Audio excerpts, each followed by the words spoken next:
आज दिल्ली के जायकों के महकमों की बारात फिर सजेगी और इस दिल्ली के महकमों में सजे ये दस्तरखां की दावत उड़ाने के लिए आप सभी का स्वागत है। जब भी छोले भटूरों की बात की जाएगी तो दिल्ली का नाम सबसे अव्वल दर्जे पर आएगा। वहीं दिल्ली में वैसे तो अनगिनत छोले भटूरों के महकमे आपको मिल जाएंगे, पर नंदी हट्टी के छोले भटूरों का नाम सबसे अव्वल दर्जे पर आएगा। अगर आपने अभी तक नंदी हट्टी के सौंदे सुनहरे भटूरे और बगैर प्याज लहसुन के केसरिया छोले नहीं खाए तो अभी तक आपकी और दिल्ली की सुबह हुई ही नहीं। तो चलिए इस सफ़र की शुरुआत करेंगे और दिल्ली की सदर बाज़ार की गलियों का रुख करेंगे और जानेंगे नंदी हट्टी के शानदार छोले भटूरों के बारे में।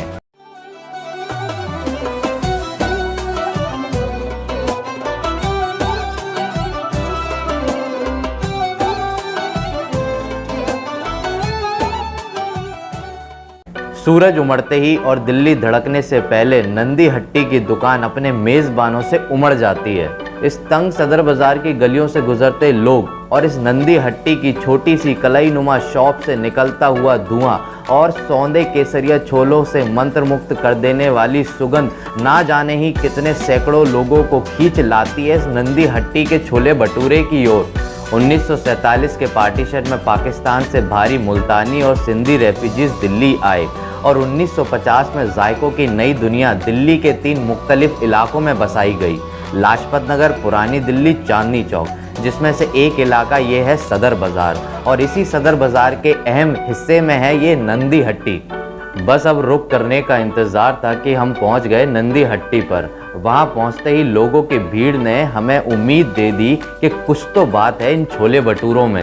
ये छोटी सी कलाई नुमा दुकान और अपने सहज स्वाद के साथ ये पिछले 80-90 सालों से अपने मेज़बानों को अपने शानदार स्वाद के साथ छोले भटूरे खिलाता आ रहा है। वहीं जब लोगों की भीड़ में खड़े खड़े पैर जवाब देने लगे तो अंदर जाने की इच्छा सी हुई और एक परेशानी वाला सवाल जहन में उमड़ा कि इस तंग दुकान में कैसे किस तरीके से डेली 1000 से ज़्यादा लोगों की शता को शांत किया जाता होगा इस नंदी की हट्टी में। दुकान के मालिक से इस्तकबाल होने के बाद अंदर आने की दावत मिल गई। दुकान के अंदर की दुनिया के जमे ये 6 लोग बड़ी ही जिम्मेदारी और बड़े ही हुनर के साथ इस नंदी हट्टी को चला रहे हैं और इस जिम्मेदारी की पहली हिस्सेदारी इस नंदी हट्टी के मालिक की अपने हिसाब के पैसों और भटूरों की है। जैसे ही भटूरों की लोइयां तेजी से गायब होने लगी वैसे ही मालिक ने आटा गूंदने का हुक्म जारी कर दिया। हुक्म के मुताबिक कारीगर ने चंद मिनटों के अंदर इस कलाई नुमा मर्तबान में लचीला आटा गूंदना चालू कर दिया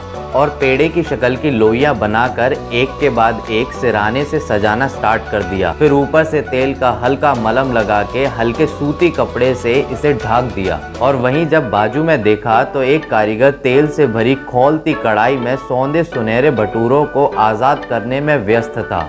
वहीं ऑर्डर आते ही और परात से लोई को खरोचने के बाद 3 बार टेबल पर थपथपाते हुए दोनों हाथों के बीच में पीट कर बड़ा कर दिया और बड़ी ही लजाकत के साथ चक्री जैसे घुमा के खौलते हुए कढ़ाई के अंदर उसे आज़ाद कर दिया। बड़े ही हुनर के साथ झारे से तेल को छपछपाते हुए भटूरे को बड़ा किया और हल्के हाथ से छानते हुए भटूरे को दूसरे मर्तबान में उतार दिया।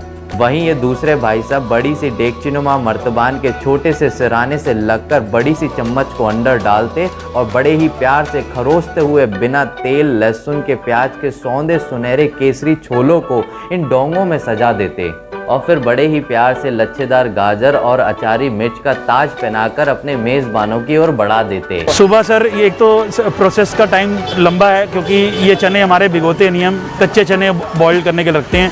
इनको 5 से 5.5 घंटे कोयले के सेक के ऊपर रखा जाता है। अतः टेस्ट भी तभी है, टेस्ट तभी मेंटेन है क्योंकि हम लोग इसको ये जो चने हैं जो लो स्मोकिंग का कमाल है। अच्छा, 5 से 5.5-6 घंटे लगते हैं इनको बॉइल्ड होने में। बॉइल्ड होने के बाद इनको अलग किया जाता है, पानी अलग किया जाता है, चने अलग किए जाते हैं, इनको ठंडा किया जाता है। फिर जो हमारा मसाला है वो इसमें डाल के टॉस करके जो बचा हुआ पानी है चनों का वो फेंकना नहीं है, उसको मिक्स करके फिर हम उसके ऊपर देसी घी डालते हैं। ये सिंपली तरीका है चने बनाने का। दुकान बंद रही है 4 महीने के आसपास। सर 20% सेल रह गई है। सबसे बड़ी सेल डाउन होने का कारण ये है कि ट्रेन्स नहीं चल रही हैं तो व्यापारी नहीं आ रहा है। व्यापारी आएगा तो हम लोगों का काम शुरू होगा। जी बिल्कुल, ये इसी के ऊपर नहीं सर, बड़ों ने एक ही बात कही थी, जिस दिन देसी घी बंद कर दोगे उस दिन दुकान भी बंद कर देना। अच्छा, ये हमारे से प्रॉमिस लेके गए हमारे बड़े। अच्छा। हम लोग तो इवन डो भी जब लगता है, भटूरे का डो जब बनाते हैं, हाँ जी। तो पतीले में जो घी लगाना है वो भी देसी घी लगाते हैं, उसके लिए भी हम कोई और ऑयल यूज़ नहीं करते। इसमें हम मैदा के अंदर हम रवा यूज़ करते हैं। क्यों? क्योंकि खाली मैदा को डाइजेस्ट होने में टाइम लगता है, रवा होगी तो जल्दी डाइजेस्ट हो जाएगा, इसलिए आपको 2 या 3 खाने के बाद भी पता नहीं लगता हमने कुछ खाया कि नहीं खाया। 1-1.5 घंटे बाद आप कुछ दोबारा खा सकते हो। सर यहाँ 30 साल तो हमारे ग्रैंडफादर ने अंदर काट लगाई थी जी। काट लगाने के बाद ये दुकान ली है। दुकान को भी करीब 55 साल हो गए हैं। सर मेरे सबसे पहले क्लाइंट थे लाइफ के मिस्टर मारुत सिक्का, हाँ जी। जो जिनकी पहले फर्म शाही दस्तरखान के नाम से।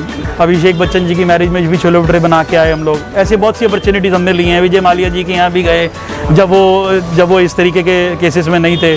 आज से 10 साल पुरानी बात है ये। जी।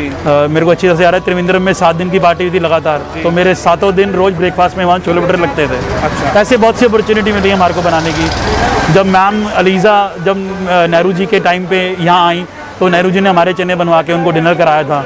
तो यहाँ से 2000 बॉक्स पैक हो गए।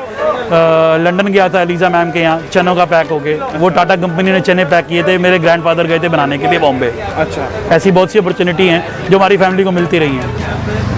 वहीं दिल्ली में रहते हुए आप मेज़बानों ने इस शानदार जायके का लुफ्त नहीं उठाया तो आपकी ज़िंदगी में एक छोटा सा इल्म रह जाएगा। और इस इल्म की कशिश को पूरा करने के लिए आपको सदर बाज़ार की गलियों में ज़रूर आना होगा और इस नंदी हट्टी के छोले भटूरों के स्वाद के जायकों में लुफ्त हो जाना होगा। आई होप आपको ये वीडियो पसंद आया होगा। ऐसे इंटरेस्टिंग फूड फैक्ट्स जानने के लिए, ऐसे इंटरेस्टिंग फूड हिस्ट्री जानने के लिए आपको इस चैनल को सब्सक्राइब करना होगा। चलिए मिलते हैं नेक्स्ट वीडियो में।